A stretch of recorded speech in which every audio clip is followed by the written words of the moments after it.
up guys, DAVECHER here, and today I'm going to be doing a tutorial on UNDERBIRD. So here's an example of the trick, UNDERBIRD.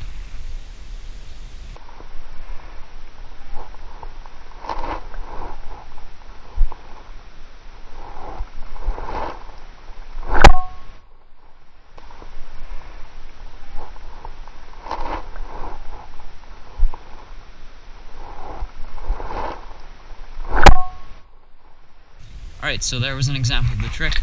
So this trick is not super advanced, but we're just going to get into this. Oh, and by the way, it was finally warm enough to film outside. It's a bit windy, but whatever. Hopefully the audio sounds fine. It was finally warm enough, so enjoy this change of scenery, because it'll probably get cold here soon, probably. So let's get into this trick. For this trick, you don't really need to know bird. But if you do know bird, that will definitely help. So, like I said, it's not necessary, but it'll definitely help if you know it. So, one other thing that you're going to need is something that a Dama that you have that is pretty good for stalls.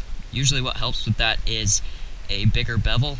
So something that a Dama that you have that is really good for stalls, use that one when you're learning this. So, let's get into this trick. Before you start, you're going to lick your bevel like you usually do when you're learning any stall trick. That's what I do at least. So go ahead and do that, and now we're going to get into the trick.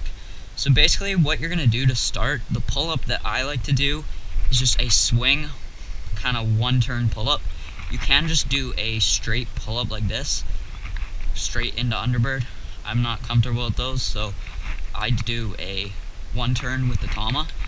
You can choose whichever way, but I'm going to teach the one-turn way. So basically what it is it's basically like a swing spike, so a one-turn with the Tama. So obviously you're going to want to know how to do swing spike. But what you're going to do is you're going to turn like this, and actually before you start this, you're going to make sure your hand position is in the correct position. You want to make sure that your thumb is far enough down on the Ken so that the Tama doesn't touch any of your fingers at all. So just place the Tama in the UNDERBIRD balance right there, like that, and make sure that none of your fingers are touching the Tama.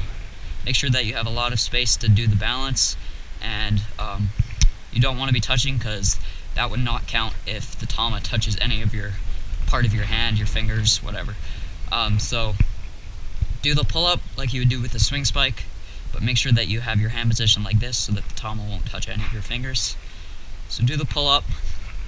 And right here, this is the important part. You're going to kind of want to have the Tama do a bit more of a rotation than it would do for a swing spike. So it's going to over-rotate a little bit, because obviously you need to land it in UNDERBIRD like that.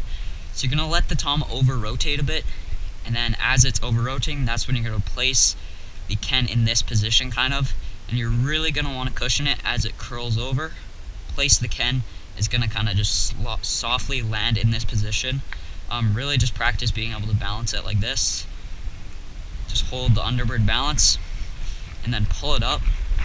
As you can see, you bend your knees, kind of just you catch it at its apex, which means its highest point in the rotation, and you bend your knees to kind of cushion it, and there you have the UNDERBIRD balance. Like I said, make sure your fingers aren't touching. After you've balanced it, you can just spike it whichever way you want. So one more time, it's going to look like this. As you can see, I cushion it, and you don't want the Ken to be flat like this, horizontal, because that's going to make it harder. The Tama might slip off easier. You kind of want to point the Ken downwards, at an angle, not completely downwards, just at an angle like this to balance it. And that's really it for the trick. Just lots of practice. Just be comfortable with that. Bend your knees, catch the Tama at its highest point. Make sure to have the right hand position.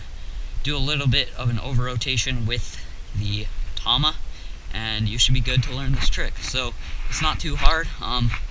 Just get practicing and you will definitely be able to learn it. So that's it for this tutorial. Make sure to leave your suggestions for next week's tutorial down below.